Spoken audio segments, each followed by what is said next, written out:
The breeze that swept through the morning palm trees on the island of Oahu carried the scent of plumeria and sea salt. It was the kind of day that tourists would call perfect. But for 9-year-old Leilani, it was just another reminder that paradise could feel like a prison. She stood in front of the full-length mirror in her mother's room. The wooden frame was carved with hibiscus flowers, a gift from her late grandmother. But Leilani wasn't admiring the design. Her eyes were fixed on her belly. She turned sideways, then the other way. The cotton sundress she wore hung loosely, but not loosely enough to satisfy the voice she dreaded most. "You're bloated again," her mother's voice rang out behind her, sharp as the snap of a dry twig. "No more rice for you this week." Leilani flinched. Her mother, Kalana, appeared in the doorway, arms folded across her chest, perfectly manicured, lipstick flawless. Always flawless. She was once crowned Miss Island Orchid in her youth, a title she wore like armor. And now, she lived through Leilani, or rather, she demanded that Leilani become her second chance. "I told you, darling. Pretty girls are disciplined. Pretty girls no restraint," Kalana continued, adjusting a stray curl on Leilani's head. "Do you want to be the fat girl in hula class again?" Leilani shook her head, slowly. Shame settled into her small shoulders like wet sand. Her stomach growled as if to protest. She hadn't eaten dinner the night before. "Good. Now smile. Pretty girls don't frown." That was the beginning of it. At first it was just food. Then it was clothing, posture, speech. Leilani was taught to walk quietly, laugh softly, and speak only when spoken to. Compliments from strangers were her mother's prize. But inside, Leilani was shrinking, not just in body, but in soul. At school, she was always tired. Friends noticed how she picked at her lunch or skipped it altogether. But Leilani smiled through it. She had been trained to. "I'm fine," she would say. "Just not hungry." But she was. All the time. One afternoon, she watched as her best friend Kalina devoured a musubi and offered her the other half. Leilani's mouth watered. But a voice echoed in her mind. Calories have consequences. She refused it. That night, she dreamed of food. A plate of loco moco. A mountain of hopia. But when she woke, her stomach was empty, and her heart even more so. Years passed. And the mirror never lied. At 13, Leilani was thin enough to make heads turn. Her mother's friends praised her. "So elegant for her age," they'd say. Kalana would smile, basking in the reflected glory. But she never said, "I'm proud of you." Only, "Don't get comfortable." On her 14th birthday, Leilani found a single cupcake waiting on the counter with a candle already half melted. Kalana sat at the table, eyes on her phone. "You may have one bite. Just one. Birthdays are no excuse for indulgence." Leilani took the bite, slowly, like it was sacred. And then it was taken away. In the quiet of the night, she cried. Not because of the hunger, but because she realized the love she longed for wasn't going to come. Not like this. She started hiding food. Little things. A granola bar here. A banana stuffed in her backpack. Small rebellions, tasted in silence, savored like forbidden fruit. They were her secret victories. But secrets have weight. And as her body grew into adolescence, so did the anger. She didn't understand it fully, not yet. But she felt it in her bones. In the way she clenched her fists when her mother criticized her thighs. In the way she held her breath whenever someone mentioned beauty.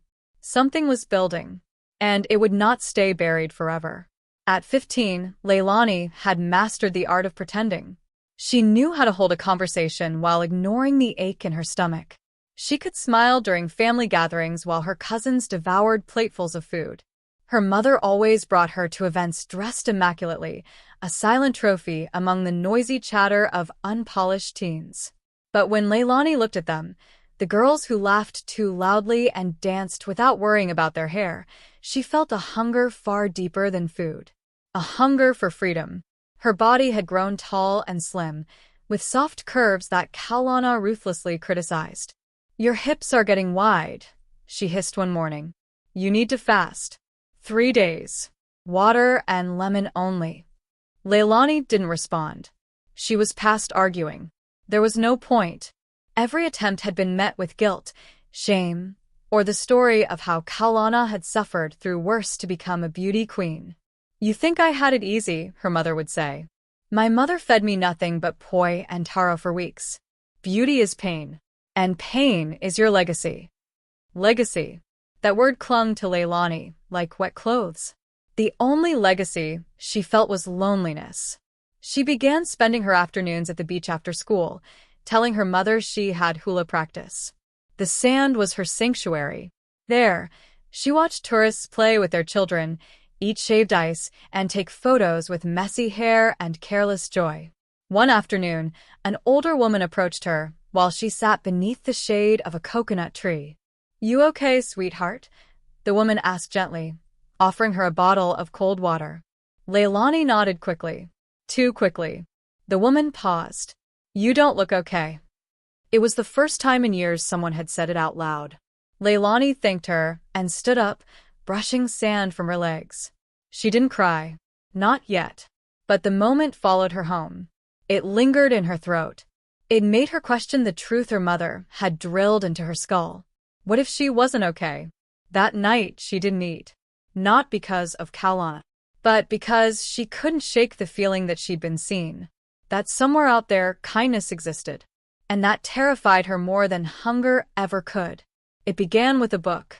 Leilani had wandered into the local library on a rainy Saturday just to escape the cold glares of home. There, in the health section, she found a paperback with the title, Beauty Broken. The cover showed a cracked mirror. The words inside felt like confession, like freedom. She read it cover to cover in 2 hours, sitting on the floor between the shelves. It told the story of a girl who had suffered the same way she had, forced to diet, belittled, starved for love. And that girl fought back. When Leilani returned the book to its place, something inside her had shifted. She began researching. Quietly. Secretly. Late at night when Kaulana slept. Eating disorders. Control. Narcissism. Trauma. Each word wrapped itself around the memories she'd buried. She began to see patterns. She began to name them. This wasn't normal. This wasn't love. Her silence began to crack. At school, she asked questions. She stayed after class to speak to Miss Santos, the guidance teacher. Carefully. Indirectly. "What would you do," Leilani asked one day, "if someone was being controlled at home?" Miss Santos had paused. "Is it you?" Leilani hesitated, then nodded. Just once. They spoke for an hour. Leilani didn't share everything. Not yet. But it was enough. Enough for Miss Santos to listen. To not dismiss her. "I'm here," the teacher said softly. "Whenever you're ready." For the first time, Leilani felt like she had a matchstick in her hand. Just one. But it was enough to spark something beneath the surface. Kaulana began to sense the change. She was perceptive when it came to shifts in control. It was in the way Leilani no longer flinched at every comment. In how she stopped asking for permission to eat. In the silence that didn't feel submissive anymore, but defiant. "What are you hiding?" Kaulana asked one morning, scanning Leilani's phone. "Nothing," she replied calmly. "Just school notes." Kaulana didn't believe her. She started searching her daughter's room again. Checking bags. Reading diaries. She found a journal page with the words, "I am not broken. I am healing." It enraged her. That night, she didn't speak. She simply removed dinner from the table and locked the fridge. "Punishment builds character," she said coldly. But Leilani no longer wept. She went to her room, closed the door, and turned on her tiny flashlight. She took out a granola bar from her hidden stash, ate it slowly, smiled to herself. Thin ice cracked under Kaulana's feet. But she didn't know it yet. The confrontation happened on a Monday evening. Kaulana had found a pamphlet in Leilani's backpack titled, "Breaking Free from Parental Control." It wasn't even hers. Miss Santos had given it to her. But it was enough to light the fuse. She stormed into Leilani's room, voice raised, eyes wild. "You think you're smarter than me now?" That woman at your school is poisoning you against your own mother. Leilani stood her ground. I'm not poisoned. I'm waking up. The slap came fast. A sting across her cheek. But something had changed. Leilani didn't cry. She simply whispered, "You need help." Kalana froze. Not at the words, but at how they were said. Calm. Certain. Unafraid. Leilani didn't run. She didn't beg. She just turned away and began packing a small bag. Kalana's voice cracked. Where are you going? To be somewhere you can't follow. It wasn't dramatic. There was no shouting. Just the soft sound of a zipper and the echo of years unraveling in a single moment. She left. She didn't look back. And the silence that followed was the loudest sound Kalana had ever heard. The rain came softly as Leilani stepped out into the night. Ohu's streets shimmered under the street lamps, slick with mist and memory. Her small bag clutched tight. She walked with nowhere in particular to go. She didn't cry. She didn't tremble. She just moved.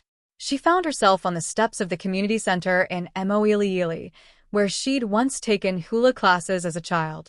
The building was closed, but the awning kept the rain off her shoulders. She sat, back against the wall, legs curled beneath her, and listened to the patter of water on the tin roof. Her phone buzzed twice. Both messages were from Kalana. Come home now. You're making a scene? She turned the phone off. Minutes passed, then hours. Just as her eyelids began to drift closed, a familiar voice broke the hush. Leilani. It was Miss Santos. In an oversized hoodie and running shoes, carrying a shopping bag in one hand and concern in the other. What are you doing here? She asked, gently kneeling beside her. Leilani tried to speak, but the words tangled. Her throat tightened. Miss Santos didn't press. She just offered a hand. Come. You'll be safe tonight. That night, Leilani slept on a fold-out couch in Miss Santos's home, wrapped in a soft quilt that smelled of coconut and clean laundry. She ate toast. She drank tea. Her body relaxed in ways it hadn't in years. No harsh words. No rules. No performance. Just warmth. The kind she hadn't realized she needed until it found her. In the weeks that followed, Leilani began to understand hunger in a new way. Not as punishment. Not as proof of beauty. But as something natural. Something human. Her days were structured but gentle. She met with a counselor 3 times a week, ate small meals with guidance, and kept a notebook where she was encouraged to write 3 truths a day. Some days, the truths were easy. I am safe. I have a voice. I am allowed to eat. Other days, they were harder. I am not my mother. I do not need to shrink. I can heal. Her body began to change again, softening in places Kalana had trained her to fear. At first, it terrified her. She stood in front of the mirror in Miss Santos's bathroom one morning, frozen, staring. But something was different. Her reflection didn't mock her. It didn't scold. It waited. And then it smiled. A small smile, but real. In therapy, she learned about generational trauma, about control, about how people hurt others to avoid facing their own pain. She didn't excuse Kalana.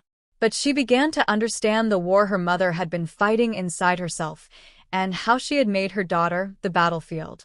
That realization didn't bring peace. Not yet. But it brought clarity. And with clarity came power. Leilani hadn't seen the house in 6 months. The once pristine garden was overgrown. The gate hung crooked, and the windows, which had always been spotless, were smudged with dust. Miss Santos waited in the car as Leilani approached the door alone. She wasn't there to stay. She wasn't there for reconciliation. She was there for her things, and perhaps for closure.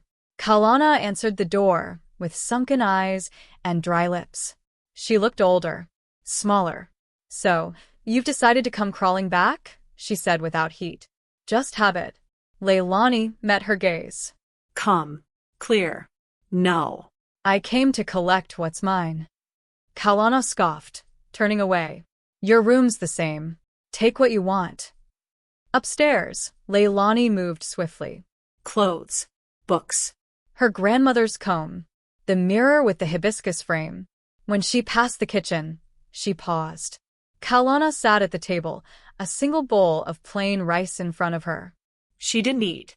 Just stared. "I see you've lost weight," she muttered, voice brittle. "Maybe this finally taught you discipline." Leilani stepped forward, voice firm. "No, it taught me what starvation looks like from the outside." Kaulana said nothing. There was nothing left to say. As Leilani walked away from the house for the final time, she realized she wasn't angry anymore. She was done. And that was enough. A year later, Leilani sat at a long wooden table on the lanai of a youth retreat center in Waimanalo. She was 19 now. Stronger. Fuller. Her body no longer a battleground, but a home. She volunteered twice a week, helping young girls like herself. Quiet ones, watchful ones, the ones with empty lunchboxes and careful smiles. The table was always full. Of food. Of laughter. Of stories. She had built it with the help of a local carpenter, carved with symbols of protection and growth. One afternoon, a girl named Maya sat beside her, refusing to eat the slice of banana bread on her plate. Leilani didn't push. She just smiled. "You don't have to eat it, but you're allowed to." Maya nodded, silent. Leilani waited, and after a few minutes, the girl took a small bite. Then another. Progress never came in loud moments. It arrived in the quiet, in crumbs, in breaths, in a girl who now knew she could stay at the table. It came in the form of a letter. Leilani found it in her mailbox one morning, the handwriting familiar and tight. Cut. She hadn't heard from her in over a year. The letter was short. No apologies. No confessions. Just a few lines. "I thought you would destroy me when you left. But you didn't. You survived. I see that now." She folded the letter and set it down on the counter. She made tea, Fed her cat, watered the plants, and moved on with her day. Because survival wasn't revenge. It wasn't about making someone else suffer. It was about choosing peace when chaos had raised you. Leilani didn't need the last word. She had something better. Her voice. And this time, it was entirely her own.